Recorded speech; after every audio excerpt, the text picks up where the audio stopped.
बोले महाराज जी, हम ये जानना चाहते हैं जो आधुनिक नवयुवक है ये योग से कैसे जुड़ें और उनकी रुचि कैसे योग में मिले।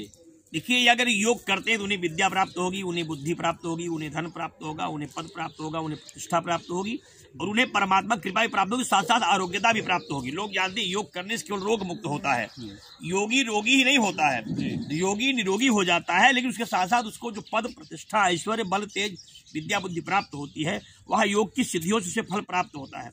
आजकल लोगों ने योग को केवल रोग का एक बार मान लिया, योग करिए और रोग मुक्त हो जाइए, ऐसा नहीं है। जैसा कि पतंजलि नहीं, पतंजलि ने तो केवल योग को घुमा दिया है, तो उन्होंने केवल उसको धनार्जन का एक व्यवस्था बना दिया और केवल बस योग करो और रोग मुक्त हो जाओ, ऐसा नहीं है। योग से परमात्मा की प्राप्ति होती है, परमात्मा का दर्शन होता है।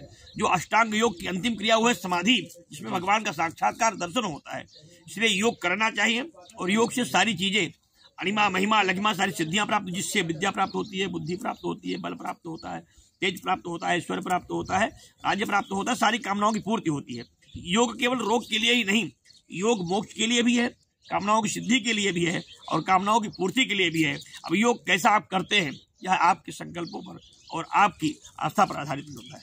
महाराज जी, एक आखिरी प्रश्न, ये चूँकि धर्म हमारा संस्कृत से जुड़ा है, संस्कृत भाषा से जुड़ा है, तो जो आधुनिक इस समय शिक्षक जा रहे हैं उत्तर प्रदेश में, जो खासकर वैकेंसियाँ हो रही हैं और हमारे योगी महाराज जी जो मुख्यमंत्री हैं उन्होंने संस्कृत भाषा पर विशेष ध्यान दिया, तो जो शिक्षक जा रहे हैं उनके विषय में आप क्या कहेंगे? वो आने वाले पीढ़ी को कैसी शिक्षा दें कि जिससे संस्कृत के प्रति लोगों का रुझाव बढ़े? देखिए, अगर संस्कृत की शिक्षा बंद हो गई तो न वेद पढ़ पाएंगे, न पुराण पढ़ पाएंगे, न मीमांसा पढ़ पाएंगे, न सांख्य पढ़ पाएंगे, न उपनिषद, न ज्योतिष, और जब सारे शास्त्रों का अध्ययन ही नहीं होगा हमारा तो भारत की वास्तविकता से आप अपरिचित रह जाएंगे जी। इसलिए शिक्षा का जो ह्रास हुआ है, यह जो पाश्चात्य संस्कृति हम पर भारी पड़ी है, कहीं कहीं से हमको कमजोर की है। अगर हम संस्कृत पढ़ना प्रारंभ कर दें तो हम IAS हो सकते हैं, हम PCS हो सकते हैं, हम जज हो सकते हैं, हम मंत्री हो सकते हैं, विधायक हो सकते हैं, पूंजीपति हो सकते हैं, उद्योगपति हो सकते हैं, विद्वान हो सकते हैं, महात्मा हो सकते हैं, साधक हो सकते हैं और संत भी हो सकते हैं। इसलिए संस्कृत पढ़ना चाहिए,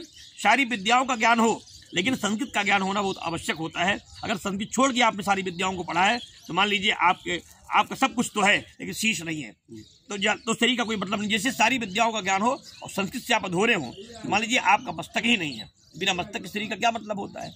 ऐसे सब विद्याओं को पढ़ना चाहिए, सबको जानना चाहिए, अंग्रेजी भी पढ़नी चाहिए, हर भाषा पढ़िए, लेकिन संस्कृत अगर आप नहीं पढ़े हैं तो आपके जीवन का शायद विशेष उपलब्धि वाला मार्ग बंद हो गया है। इसलिए लोगों को, अपने बच्चों को कॉन्वेंट में ही नहीं संस्कृत पाठशालाओं में भी पढ़ाना चाहिए और अन्य भाषाओं का भी उन्हें ज्ञान कराना चाहिए, जिससे देश विदेश कहीं भी जाएं तो पराजित ना हो और अपनी सफलताओं के लिए प्राप्त करें। तमाम अच्छे पदों पे IAS PCS आपको मिलेंगे, जो अच्छे संस्कृत के विद्वान हैं, अच्छे जज मिलेंगे, अच्छे विधायक मंत्री मिलेंगे, जो संस्कृत के नाते आज ऐसे पदों पहुंचे हैं। या भ्रांति है संस्कृत पढ़ने से सर्विस नहीं मिलती है जी। अभी देखिए, अभी लगभग 1,500 लोग संस्कृत अध्यापक की नियुक्तियां हुई हैं। इससे लगता है संस्कृत अगर आप पढ़ेंगे तो आप शिक्षक हो सकते हैं। तमाम इंटर कॉलेजों में तमाम ऐसे लोगों को शिक्षाएं मिली हैं। जैसा कि महाराज जी, लोगों का कहना है कि संस्कृत जो पढ़े सिर्फ पंडित पोंगा होता है, बाकी कुछ नहीं जाता। नहीं, जैसे हम कह रहे हैं कि यह भ्रम है। 1500 शिक्षक संस्कृत के गए हैं इस समय। इस सरकार में लोग डाटा निकाल के देख लें, LT में हुआ है जी।